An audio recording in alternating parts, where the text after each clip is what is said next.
मागितली ते इतर कुठल्या कारणासाठी नव्हते, तो इलेक्शन फंड होता. तर ते इलेक्शनच्या दरम्यान तो फंड मागितला गेला इलेक्शन लढवायला, आणि हे सगळं कारण त्या फंडातनं आणि मग त्याच्या फंडातनं ते रिफ्युजल आलं, रिफ्युजल नंतरही मर्डर. एक आरोप केला, दुसरं त्यांनी त्या खंडणीमध्ये सुद्धा त्यांचं नाव म्हणजे हेच मागवत होते म्हणून हे अण्णा, म्हणजे असं त्यांनी पण दाखवलं. काही पण 2-2.5 तास मारत होते. बघत होता आम्ही ते तपासला विचारलं ना तर ते ऐकण्यासारखं नाही ते. या प्रकरणामध्ये 6 तारखेपासून 11 तारखेपर्यंत लोकल पोलिसांना जो तपास केलाय त्याचं सगळं गोलमाल आहे. म्हणजे जोपर्यंत प्रकरण सीआयडी कडे जात नव्हतं तोपर्यंत ह्या स्थानिक पोलिसांनी तपास केला. त्याच्यामध्ये सगळे म्हणजे सगळ्या त्यांनी हे सोडून दिलं. तिथं गित्ते म्हणून एक कॉन्स्टेबल आहे, तो कंटिन्यू या सगळ्या संबंधिताच्या कॉन्टॅक्ट मध्ये होता, आणि तो पीआय असेल, पीएसआय असेल किंवा डीवायएसपी असेल यांच्याशी त्यांचं बोलणं करून देतो. नाही, पण ह्याच्यात एक आता प्रमुख मागणी माझी तरी अशी आहे की वाल्मिक ज्या जेलमध्ये, ज्या बॅरॅकमध्ये दररोज इथली काही 2-4 पोरं मस्ती करतात, त्यांना अरेस्ट होते, 2 दिवसात त्यांना जेल कस्टडी होते, ते जाऊन वाल्मिकच्या बॅरॅकमध्ये बसतात आणि बॅरॅकमध्ये त्याची सेवा करतात. त्याला बाहेरचं जेवण जातं, मस्त सगळं व्यवस्थित चालू आहे, मसाज बिसाज. आणि 6 तारखेच्या आधी पण अशा खूप केसेस घडलेल्या इथं येऊन खंडणी मागण्याच्या. कुठे? 28 तारखेला पण झालेली. शिंदे म्हणून आहे. केस आले. गावकऱ्यांना काय माहिती नाही, आरोपी त्या टायमाला त्यांनी खंडणी दिलं म्हणून त्याला सोडलं. ऑफिस मध्ये पण नेलेलं त्याला एकाला उचलून. आणि ह्यांनी काय केलं, सगळं रेकॉर्ड डिलीट करत चालले. गेले ते कोण डिलीट करते?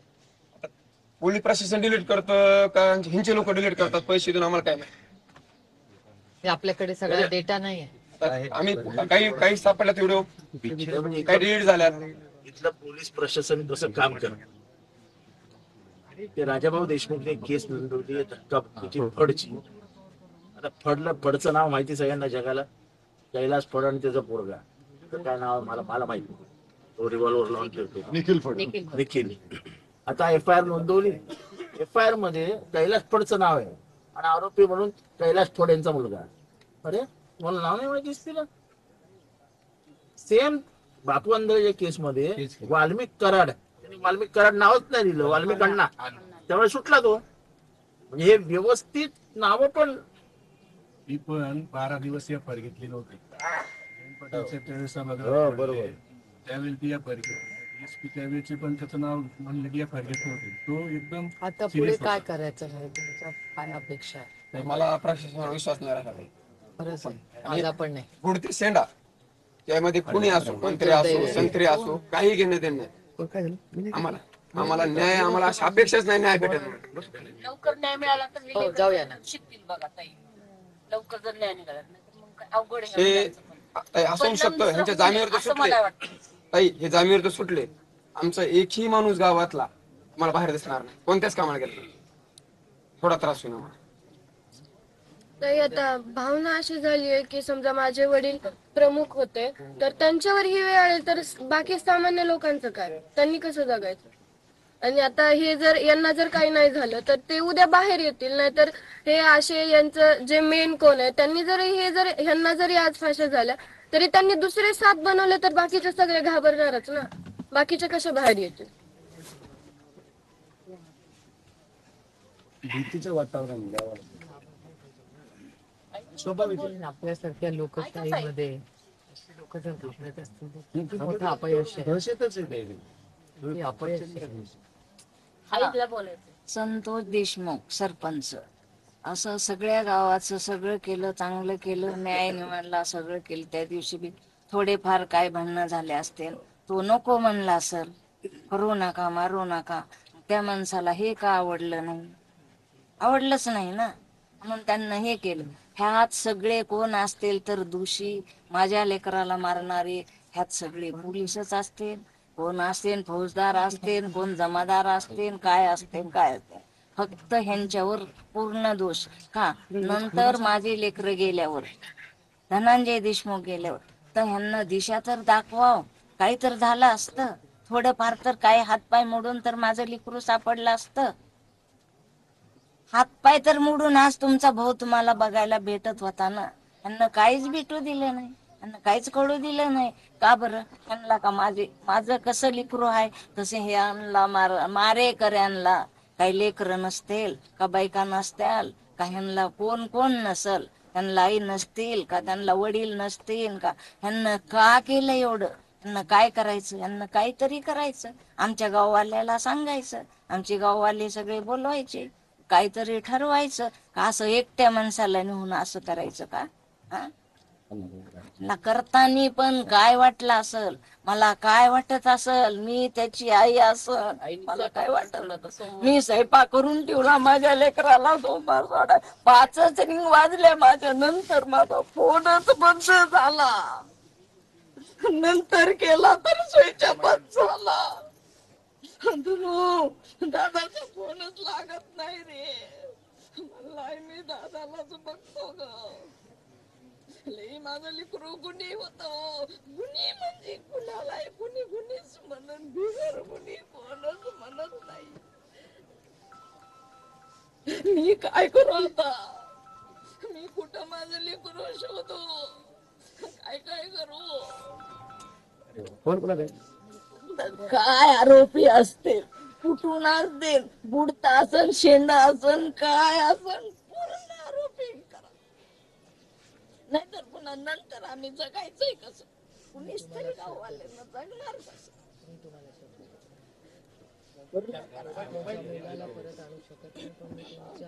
मला न्याय तर पाहिजे. मी तुमच्यासाठी लढतो. न्यायच मला लवकर पाहिजे. जशाच्या तसे मला ते लोक माझ्या लेकराला केलं तसं बघायलाच भेटले पाहिजे. आणि पूर्ण मला संरक्षण दिलं पाहिजे. आज माझी सून, माझं लेकरू, मी काय करू? मी आता माझे गाववाले खूप चांगले आहेत, पण किती वेळ ती त्यांच्या कामाला थोड्या वेळ जाते. मी काय करीन? फक्त फोन करीन.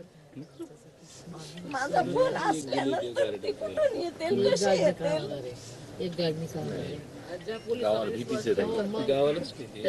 पाटील सरांचा पसारा उचलू लागला, तो घरी पाण्याचा ग्लास संतोष पाटील. तर त्यांनी अगोदर धनंजय देशमुख बरोबर चांगली मैत्री होती. त्यांनी इथं रूम करून राहण्यासाठी आले. त्यावेळेस धनंजय देशमुख यांनी त्यांच्या मिसेस दोघांनी म्हणजे त्यांचा पसारा लावण्यापासून सगळं म्हणजे हे केलं. आणि चांगली ओळख घरचे संबंध ठेवले त्यांनी. सांगते तुम्हाला काय करायचं त्या बिचारी आई लहानपणी वारली म्हणून आम्ही तिला केलं. आपली आई आहे, वडील वारले 7च महिने झालं आणि आता हे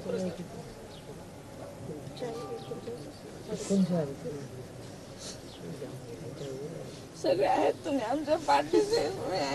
सगळं गाव पण माझं, सगळे गावकरी माझेच आहेत. मला एक पण माणूस विसरू शकत नाही. आम्हाला काय उत्तर देणार बाप्पा आपण? निरुत्तर होतो म्हणून तो परेशान. काय गुन्हा तर काय केलं?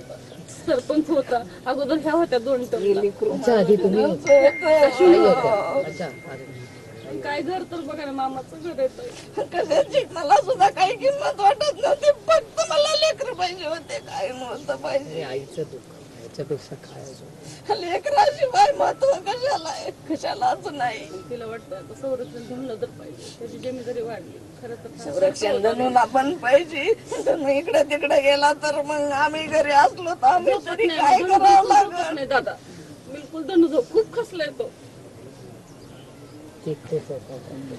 राम लक्ष्मण दोघं भाऊ आणि तीन भावंड. राम लक्ष्मण होते. आता मग राम गेला, लक्ष्मण एकटा करन तरी काय? कुठपर्यंत पळाल? आपली शेती किती आपली कोण करत? बटन दिलेले उत्पन्न साधन तसं खूप शांत होतं. काही 15 वर्ष शेती करून 15 वर्ष झालं सरपंच आहे. माझ्या भावामध्ये नाही खोटचा विषयच नाही. हो काय तुम्ही म्हणत? ते तपास अधिकारी म्हणले की एकही माणसाने वाईट बोललं नाही त्यांच्याबद्दल. करायला पाहिजे होतं. करायला ना पाहिजे. आणि पाणी आणा, पाणी आई बी म्हणलं की म्हणायचं आई जाऊ दे, आपण असं करू. तिचे कोण मित्र असेल तर बघा ना. जा बेटा, त्याला जाऊ दे. म्हणूनच मला वाटतं लवकर न्याय मिळावा मित्रांबरोबर राहू दे. शिकतील आणि परिणाम त्यांच्यावर होणे मला तर जीव काहीच कळना, मला काय करावं मी ती. ऐका ना, मध्ये पण दिसली ताईंना बॉक्स मध्ये पाणी आहे. नाही ते काकूंसाठीच मागलं. हो ना. नाही, ताईंना पण पाणी. मला आता मरता मरता त्यांनी वाचवलं. पूर्ण माझं रक्त कमी झालं. कधी म्हणजे 1 वर्षाखाली. आता पण तशीच परिस्थिती. वेगळाच होतो तो. कुठल्या बी गोष्टीला तोंड दिलं असतं. मग तेच त्यांनी पैसे माझे मला त्यांनी मरता मरता वाचवलं. नाही नाही बरं. म्हणजे तो एक खूप आधार होता 2 शब्दाचा. खान त्याची कीर्ती खूप महान होती. लहान होता, जेवण तर एवढंच होतं त्याचं. खूप नाजूक होतं. कोणी झोपत नाही, खूप अवघड होणार आहे. त्यांचा मुलगा घराच्या बाहेर जातो तर त्यांना भीती वाटते. आता धनुपट येत नाही ना, मग तिची एक एक वाक्य ऐकायसारखे असते.